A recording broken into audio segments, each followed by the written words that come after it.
So, I did chocolate box chess the other day, so I basically tried to flatten out the chocolate box, but I've made a different configuration of the squares, and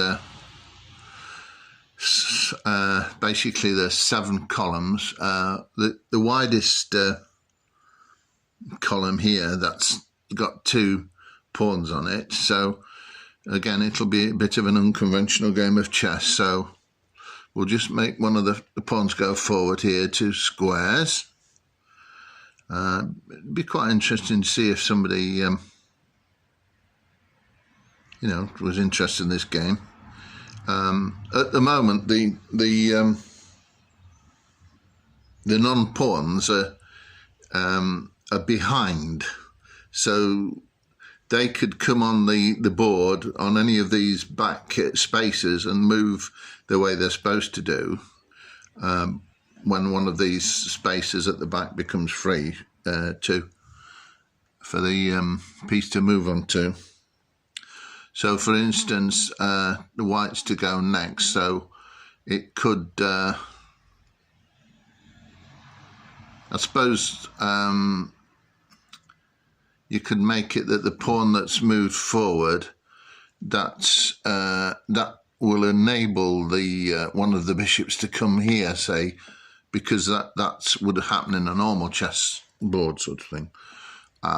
Right, so in the same way, the knight could start off from, well, it'd have to be the rook here. So the rook could move here now that the pawn's moved forward. So we'll get another white piece out, sort of thing. Right, so if this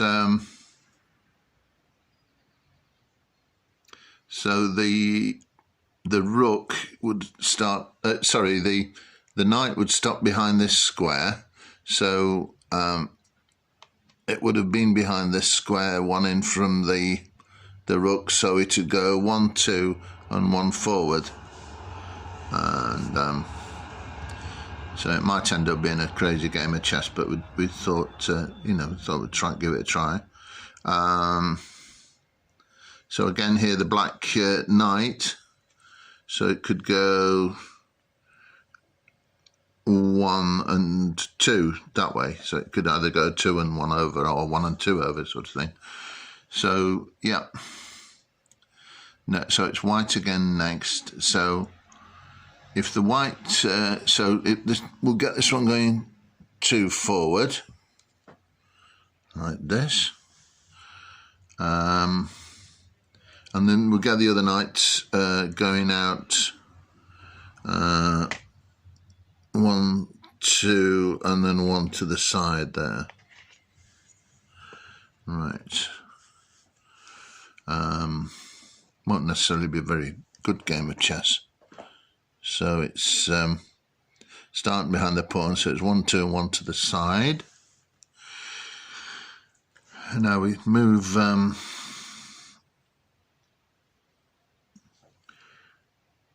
we could move this black piece now, so because the bishop should be behind that one, so if that moves out 2 now, and similarly with this one here, this could move out 2, and then the bishop could come out on this square, because that would have logically been the square that would have been freed up. I probably could have done with making a slightly bigger board anyway, but it's 7 by 7. Hope you don't think it's too crazy. So we'll count over the queen from this side. The queen should be behind this square here, sort of thing. The queen is stuck in at the moment. So if this one moves 2 here, 1, 2, Maybe it will move it just one actually, and then because otherwise the other piece could take it on, pass on. So see, and the bishop could come out here now, sort of thing, and we could do castling once the afterwards. Well, yeah. Next thing is, I wonder if we could free the bishop up, sort of thing, somehow. We'll get this, move this pawn forward here, sort of thing.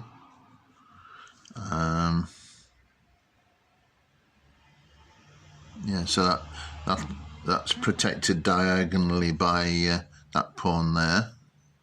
So if we move the white, got the white bishop could go one. The white bishop could take this now, sort of thing, but then it will be retaken by the pawn. So it might.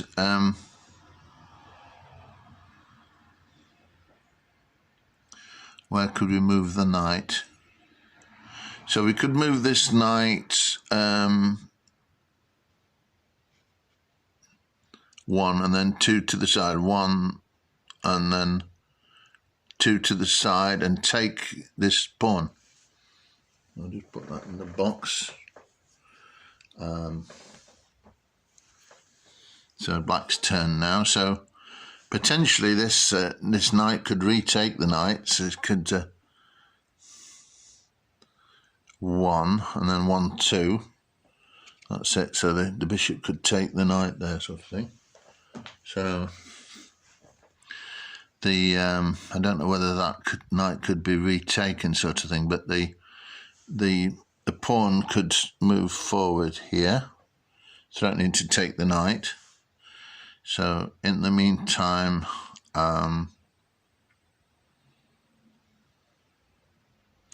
yeah, so that we could move the knight out of the way here.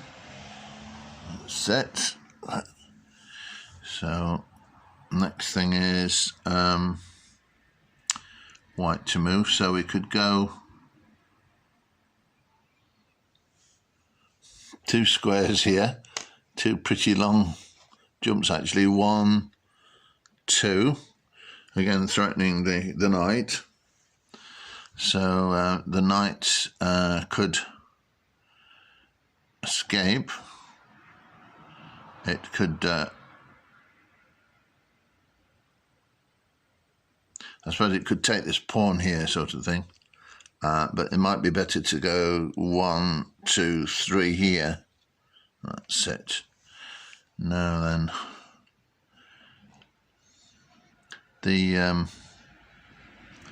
see if we could move another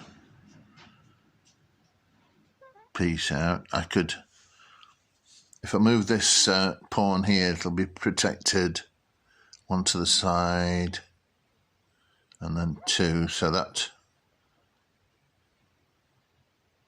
yeah, 1, and then 2. Just trying to work it out.